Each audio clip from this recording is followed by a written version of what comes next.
ಗಲ್ಲಿಗೆ ಶಿಕ್ಷೆ ಆಗ್ತಾರೋ ಇಲ್ಲೋ ಅಂತ ಫಸ್ಟ್ ತಿಳ್ಕೊಳ್ಳೋಣ. ನಾವು ಟೆಕ್ನಿಕಲ್ ಎವಿಡೆನ್ಸ್ ಫುಲ್ ಇದೆ, ಅವರು ಸಿಕ್ಕಾಕೊಳ್ಳೋದಕ್ಕೆ ಏನೂ ಸಾಧ್ಯನೇ ಇಲ್ಲ ಅಂತ ಏಷ್ಯಾನೆಟ್ ಸುವರ್ಣನಲ್ಲಿ ಹೇಳಿದ್ದಾರೆ. ನಾನು ಎಲ್ಲ ಚಾನಲ್ಲು ನೋಡಿದ್ದೀನಿ. ಇವ್ರು ಎಲ್ಲ ಕಡೆ ಹಲ್ಲೆ ಮಾಡ್ಕೊಂಡಿದ್ದಾರೆ, ಇದೊಂದೇ ಕಡೆ ಅಲ್ಲ. ಪುನೀತ್ ರಾಜ್ಕುಮಾರ್ಗೂ ಬೈದಿದ್ದಾರೆ. ಅವನು ಕಾರ್ ತೊಗೊಂಡಿದ್ದ, ನಾನು ಕಾರ್ ತೊಗೊಂಡಿದ್ದೀನಿ, ಯಾವುದೋ ಒಂದು ಚಾನಲ್ನಲ್ಲಿ ನೋಡಿದೆ. ನಮ್ಮ ಸಮಾಜ ಉದ್ಧಾರ ಆಗಬೇಕಾದ್ರೆ ರಾಜ್ಕುಮಾರ್ ಅಂತವ್ರು ಇರಬೇಕು. ಸೊ ಈಗ ಚಲನಚಿತ್ರ, ಕನ್ನಡ ಚಲನಚಿತ್ರ ಉಳಿತಂತ ನೋಡೋಣ.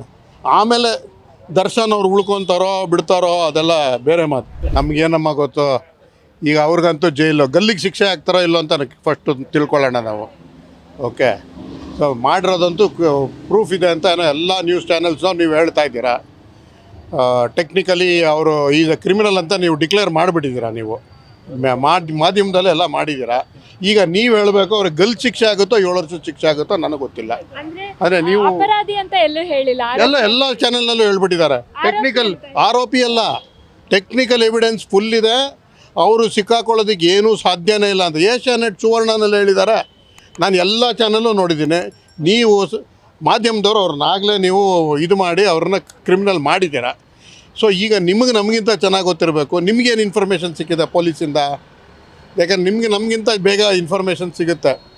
ಒಬ್ಬೊಬ್ಬರು ಒಂದು ಹೇಳ್ತಾರೆ, ಜಯಣ್ಣ ಇನ್ವಾಲ್ಡ್ ಅಂತಾರೆ. ಪಾಪ ಜಯಣ್ಣ ಇನ್ನೋಸೆಂಟು. ಈಗ ನಾಳೆ ನನ್ನ ಹೆಸರು ನೀವು ತೊಗೊಂಡು ಹೋಗ್ತೀರಾ, ಇನ್ಯಾರೋ ಒಬ್ಬರು ರವಿಶಂಕರ್ ಅವ್ರಿಗೂ ಗೊತ್ತು ಅಂತ ಹೇಳ್ತಾರೆ. ಇದು ಸರಿನಾ? ಒಂದು ಮಾಡಿರೋದು ತಪ್ಪಿದೆ, ಖಂಡಿತವಾಗ್ಲೂ ತಪ್ಪಿದೆ. ಟೆಕ್ನಿಕಲ್ ಎವಿಡೆನ್ಸ್ ಇದೆ ಅಂತ ನೀವೇನೇನು ಎವಿಡೆನ್ಸ್ಗಳು ಪ್ರೂವ್ ಮಾಡಿದ್ದೀರೋ, ಯಾವುದೋ ನ್ಯೂಸ್ ಮಾಧ್ಯಮದಲ್ಲಿ ನಾವು ನೋಡೋದು ಮಾಧ್ಯಮ ತಾನೇ. ನಮಗೇನು IG ಗೊತ್ತಿಲ್ಲ, ಕಮಿಷನರ್ ಗೊತ್ತಿಲ್ಲ. ಮಾಧ್ಯಮದಲ್ಲಿ ಅವರು ಆಗಲೇ ಮಾಡಿದ್ದಾರೆ. ಆರೋಪಿ ಅಲ್ಲ, ಅವರು ಕ್ರಿಮಿನಲ್ಲು ಅಂತ. ಓಕೆ, ಆಮೇಲೆ ಯಾರದು ಏನು ದೇವಿ ಅವಳು, ಏನು ಗೌಡ, ಪವಿತ್ರ ಗೌಡ ಅವರು ಹೆಂಡತಿ ಅಂತ ಒಂದು ಚಾನೆಲ್ನಲ್ಲಿ ಹೇಳಿ ಗಲಾಟೆ ಆಗಿದೆ, ಗೊತ್ತಲ್ವ ಅದು? ಇನ್ನೊಂದು ಚಾನಲಲ್ಲಿ ಹೆಂಡತಿ ಅಂತ. ಈಗ ನಂದು ಒಂದು ಪ್ರಶ್ನೆ ಇದೆ. ಈಗ ಹೆಂಡತಿ ಅಂತ ಯಾರೋ ಹೇಳಿದ್ದಾರೆ, ಅವರು ಹೇಳ್ಕೊಂಡಿದ್ದಾರೆ. ಈಗ ಫಸ್ಟ್ ಹೆಂಡತಿ ಕೇಸ್ ಹಾಕಿದ್ರೆ ಏನಾಗುತ್ತೆ? ಇದು ಯೋಚನೆ ಮಾಡಬೇಕಲ್ವ? ಕನ್ನಡ ಚಿತ್ರರಂಗದಲ್ಲಿ ಅತಿ ದೊಡ್ಡ ಅಭಿಮಾನ ಬಳಗವನ್ನು ಹೊಂದಿದವರು ನಟ ದರ್ಶನ್ ಅವರು. ತುಂಬ ದುಡ್ಡಿತ್ತು, ಅದಕ್ಕೆ ಅಭಿಮಾನ ಹೊಂದಿದ್ದಾರೆ. ಎಲ್ಲ ಬೌನ್ಸರ್ಗಳೇ ಇದ್ದಿದ್ದಲ್ಲ ನಮ್ಮ ಅಲ್ಲಿ. ನಾನು ಒಂದು ಆಸ್ಪತ್ರೆಗೆ ಹೋಗಿದ್ದೆ, ಅವ್ರ ಮನೆ ಎದುರುಗಡೆ ಇದೆ. ಅವ್ರದ್ದೇನೋ ಬರ್ತಡೇ ಇತ್ತಂತೆ, ಎಮರ್ಜೆನ್ಸಿ ಹೋಗಬೇಕು. ಆದರೆ ಒಬ್ರಿಗೂ ಪ್ರಜ್ಞೆ ಇಲ್ಲ, ಅಲ್ಲಿ ಯಾರೋ ಬರ್ತಾರೆ ಸಾಯ್ತಾ ಇದ್ದಾರೆ ಅಂತ. ಎಲ್ಲ ರೋಡ್ ಬ್ಲಾಕ್ ಮಾಡ್ಕೊಂಡಿದ್ದಾರೆ. ಅವ್ರ ಬರ್ತಡೇ ಅಷ್ಟು ಮುಖ್ಯನಾ? ಗಾಂಧೀಜಿಗಿಂತ ಮುಖ್ಯವಾದ ಬರ್ತಡೇನಾ ಅದು? ಹೆಂಗೆ ಅಭಿಮಾನ ಸಂಘ ಬರುತ್ತೆ ಹೇಳಿ? ಅಭಿಮಾನ ಸಂಘ ಮಾಡಬೇಕಾದ್ರೆ ಹೇಗೆ ಸಾಧ್ಯ? ನಾನಂತೂ ಹೋಗೋದಿಲ್ಲ. ಎಲ್ಲ ದುಡಿಯೋರು, ಇಲ್ಲಿ ಯಾರ್ಯಾರು ದುಡಿತಾರೋ ಅವ್ರು ಯಾರೂ ಹೋಗೋದಿಲ್ಲ. ಮತ್ತು ಯಾರು ಹೋಗ್ತಾರೆ ಅಲ್ಲಿಗೆ? ಅವ್ರಿಗೆ ಎಲ್ಲಿಂದ ಬರುತ್ತೆ ದುಡ್ಡು? ಇದೆಲ್ಲ ಸ್ವಲ್ಪ ನಾವು ಆಲೋಚನೆ ಮಾಡಬೇಕು. ನಮ್ಮ ಸಮಾಜ ಉದ್ಧಾರ ಆಗಬೇಕಾದ್ರೆ ರಾಜ್ಕುಮಾರ್ ಅಂತವ್ರು ಇರಬೇಕು. ಒಪ್ಕೋತೀರಾ ಅದನ್ನು? ಇವ್ರು ಎಲ್ಲ ಕಡೆ ಹಲ್ಲೆ ಮಾಡ್ಕೊಂಡಿದ್ದಾರೆ, ಇದೊಂದೇ ಕಡೆ ಅಲ್ಲ. ಪುನೀತ್ ರಾಜ್ಕುಮಾರ್ಗೂ ಬೈದಿದ್ದಾರೆ. ಅವನು ಕಾರ್ ತೊಗೊಂಡಿದ್ದ, ನಾನು ಕಾರ್ ತೊಗೊಂಡಿದ್ದೀನಿ, ಯಾವುದೋ ಒಂದು ಚಾನಲ್ನಲ್ಲಿ ನೋಡಿದೆ. ಯಾವುದೋ ಒಂದು ಆಡಿನೋ ಯಾವುದೋ ಒಂದು ದೊಡ್ಡ ಕಾರ್ ತೊಗೊಂಡಿದ್ದಾರೆ ಅಂತ. ಇನ್ನು ಯಾವೊಂದು ತೊಗೊಂಡಿದ್ದಾನೆ ಕನ್ನಡದ ಚಲನಚಿತ್ರದಲ್ಲಿ ಅಂತ ಮಾತಾಡ್ತಾರೆ.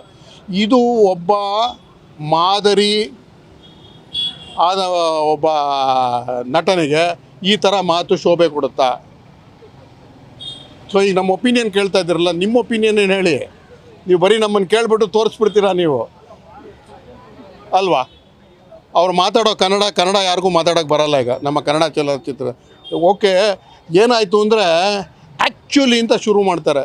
ರಾಜ್ಕುಮಾರ್ ಆಗಲಿ, ದೊಡ್ಡಣ್ಣ ಆಗಲಿ, ಉದಯ್ ಕುಮಾರ್ ಆಗಲಿ, ಒಂದು ಅಕ್ಷರ ಬೇರೆ ಪದ ಉಪಯೋಗಿಸ್ತಾ ಇಲ್ಲ, ಪೂರ್ತಿ ಕನ್ನಡದಲ್ಲಿ ಮಾತ್ರ. ಈಗ ಎಷ್ಟು ಜನಕ್ಕಿದೆ ಅದು? ಸೊ ಈಗ ಕನ್ನಡ ಚಲನಚಿತ್ರ ರಂಗನೇ ಸತ್ತೋಗಿದೆ, ಕನ್ನಡ ಮಾತಾಡೋರು ಯಾರೂ ಇಲ್ಲ ಅಲ್ಲಿ. ಹೀಗಿರುವಾಗ ಕನ್ನಡ ಚಲನಚಿತ್ರ ಬದುಕುತ್ತೋ ಇಲ್ಲೋ ನೋಡೋಣ. ಇವ್ರು ಬದುಕೋದು ಬೇರೆ, ಕನ್ನಡ ಚಲನಚಿತ್ರ ಬದುಕುತ್ತೋ ಇಲ್ಲೋ ನೋಡೋಣ. ಯಾಕೆಂದರೆ ತೆಗಿತಾ ಇರೋ ಇದು ಪಿಕ್ಚರ್ಗಳು, ಚಲನಚಿತ್ರಗಳು ಒಂದೂ ಯುವಕರಿಗೆ ಮಾದರಿಯಾಗಿಲ್ಲ. ಈಗ ರಾಜ್ಕುಮಾರ್ ಅವ್ರು ಪಿಕ್ಚರ್ ಮಾಡ್ತಾಯಿದ್ರು, ಕಲ್ಯಾಣ್ ಕುಮಾರ್ ಮಾಡ್ತಾಯಿದ್ರು. ಅದರಲ್ಲಿ ಒಂದು ಸಮಾಜಕ್ಕೊಂದು ಅರ್ಥ ಇತ್ತು, ಸಮಾಜಕ್ಕೊಂದು ಇದೊಂದು ಮೆಸೇಜ್ ಇತ್ತು. ಈಗೇನಿದೆ, ಎಲ್ಲ ಗುಂಡಾಗಳು, ಜುಟ್ಟುಗಳು ಬಿಟ್ಕೊಂಡು, ದಡ್ಡಗಳು ಬಿಟ್ಕೊಂಡು ಹೋದವರೆಲ್ಲರೂ ಹೀರೋಗಳೇನೆ. ಹಾಗಿದ್ದರೆ ಅದು ಸಮಾಜ ಯಾವ ಥರ ಆಗುತ್ತೆ ನೀವೇ ನೋಡ್ಬೋದಲ್ಲ ಈಗ. ಸೊ ಈಗ ಕನ್ನಡ ಚಲನಚಿತ್ರ ಉಳಿತಂತ ನೋಡೋಣ. ಆಮೇಲೆ ದರ್ಶನ್ ಅವ್ರು ಉಳ್ಕೊತಾರೋ ಬಿಡ್ತಾರೋ ಅದೆಲ್ಲ ಬೇರೆ ಮಾತು. ಯಾಕೆಂದರೆ ದರ್ಶನ್ಗೆ ಒಬ್ಬ ಮಾದರಿ ಮನುಷ್ಯನಂತ ಆ ಭಾಷೆ ಇಲ್ಲ.